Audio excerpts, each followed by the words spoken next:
Hey everyone, Dibbs ahoy, back again with another video for Gaming for Ages, and today I thought I'd throw my hat into the ring with my little crack of the whip for this Christmas Nights challenge that's headed up by this very channel, although it's specifically Bedgel who started the whole thing last year with a very fun challenge. Lots of people got involved, and we're doing it again. Last year they did Elliot's level, but this time it's Claris's level. So it's basically just see what kind of scores you can get out of the game. Just a bit of fun for everyone, although there are prizes on offer, I believe. So go and check out our Twitter or Instagram and all that stuff. I'll put the links in the description for it all anyway, so you can find us. But yeah, it'd be great to have some people involved for this one, because it's a real fun game to play at this time of year. So this is I think the third go that I had just trying to get going, and it's not good. There's some very ropey moments, so get ready. This first track isn't too bad. Like, I could do this one pretty well, but it's some of the later levels that doesn't look so pretty, but we will get to that bit soon. But yeah, Christmas Nights is a real big special game for us here at Gaming for Ages. It was a game that I was counting down the seconds for, like when it was released back Christmas '96. I got it with a copy of Fighting Vipers for the Sega Saturn, and Fighting Vipers had already been out, but I had to wait to pick up my copy because the Christmas Nights deal wasn't ready to go yet. And I don't know if anyone remembers how it kind of went down, but when Christmas Nights was revealed, it was part of a deal that you were supposed to buy 2 of Sega's big Christmas games that year, and that included, I think it was Daytona CCE, Fighting Vipers, and Virtua Cop 2. I can't remember if any other ones were part of it there, but basically what they were saying was, in the magazines, you had to pick up 2 of those games, then you get your free copy of Christmas Nights, or buy a Saturn outright, and then you get it with that as well. But I already had my Saturn, so I wasn't going to be buying the second one back at those days, because it was a bit on the expensive side. I got it day one, so I was already, shout out the 400 big ones that it was when it first released. But I was a bit gutted because I didn't have the money to buy 2 games that Christmas, so I kind of thought, oh man, I'm not going to be able to get the game. It's like, I just kind of started to accept it for what it is. And then I think there was an issue of CVG in my memory, and it could be wrong, but I think it was the one with it had a gold cover and Christmas Nights on the front cover. And basically, I think it was that magazine that said that you didn't have to buy 2 games. You only had to buy 1 to trigger the deal, basically. And so I was like, yes, oh, that's awesome. So I had my money for Fighting Vipers, and I had to wait for the deal to come out. And I kept on going into the shop asking, when's this deal happening, when's the game out and stuff, and they didn't really know. I kind of felt like Sega were kind of winging it a bit when they were kind of just getting it out there.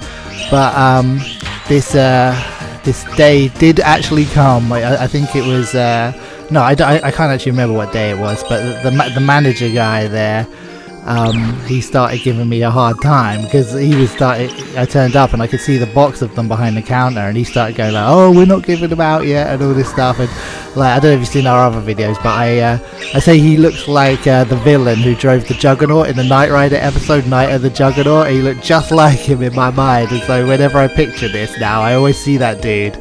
And yeah, so basically I had to put up a little bit of a defense of myself, which is a rarity for me. I'm not very good at it in arguments and stuff, but when it comes to games, it's a bit of a different matter. So I kind of started protesting, like, and I said something to the effect of like, oh, well, I'm not going to be buying this game unless it's part of the you give me the Christmas Nights deal, or blah blah blah. And eventually I ended up getting it anyway. the dude let me have it, and I probably came across as like a right little turd of a kid or something, I don't know, but whatever. I got my copy of Christmas Nights, and yeah, it was a very, very good Christmas because of it. It was like, it's actually one of my favorite Christmases ever, that like I always think of so fondly, because Fighting Vipers, I love that game, but also just playing Christmas Nights really made the time feel special. And it was a nice Christmas as well, because where I lived, it actually kind of snowed, like not on Christmas Day, but it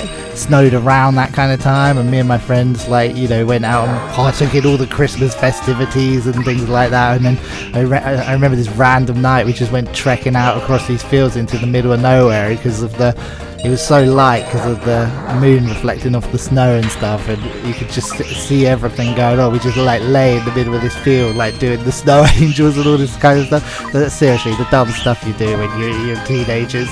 But it was a cool memory and I really enjoyed it. But yeah, so that's my little Christmas nights memories. But yeah, so I guess I should talk about this game. I don't know if too many people are familiar with it. It's you know, I always think it's the go-to at Christmas, and then I sometimes get surprised at how few people actually have really played it and understand it. But basically it's a score attack kind of thing. So what happens is you have to collect up 20 of the bauble things and put them into the little Idea,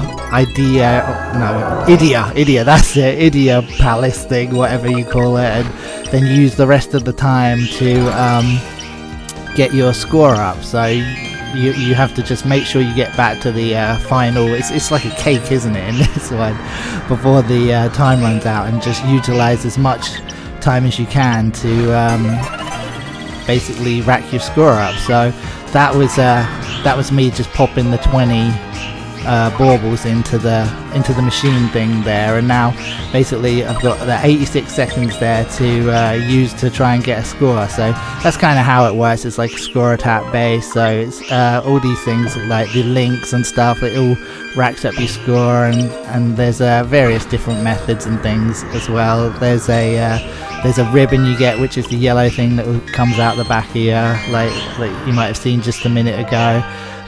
Yeah, but it's just like a real fun game, good atmosphere, just like so nostalgic to me. It's just some of the best fun I ever had with games. But yeah, so hopefully a lot of people can get involved in it and get into it and enjoy it just as much as we did, because it's a classic one for us. And yeah, so basically here we go, we're just trying to get towards the end. Those little red things can be kind of annoying. They grip onto you and kind of pull you down, which is very annoying if you kind of like literally got seconds to spare trying to get to the end, and then one of those things grabs you, because you can lose a bunch of time, so you don't want to be letting them get a hold of you. There's a few little things like that. There's various other things dotted around the scenery as well, like the little eggs you can hatch and all that stuff. That's what I'm talking about, that thing there that grabbed me. Don't want to be having that happen. Very annoying. But we got 6 seconds left. I'm not risking too much in this run. I'm kind of just getting back into it. So yeah, here's my final score. So I managed to get A's across the board, and then we get Gilwing here, and the trick with him is you got to get round the back of his tail. He's got a star on the end of it, and you want to power loop and knock that off. So there's my first attempt and I miss. My second attempt I miss. I need to get a little bit more further, and there we go. We managed to do it. 104, which isn't too bad, like not too bad. It's my third night here. This is a brand new save game that I'm doing. Yeah, and yeah, 1.8 overall, so that's my multiplier for my score there. So it's not too bad. That's my overall score. Yeah, so hopefully you enjoyed watching that, and if you're not too familiar with the game, then you could get something out of this video just to kind of figure out how to play it a bit. And yeah, I just would love it if everyone could get involved and just like, yeah, let's have some fun with this, because it's a brilliant game. Like I say, check out our Twitter and all that stuff, and like and subscribe and all the good things that everyone always says. So yeah, thanks a lot everyone. I'll catch you next time. Layers. See your face. You're that special one that I've been waiting for, and I hope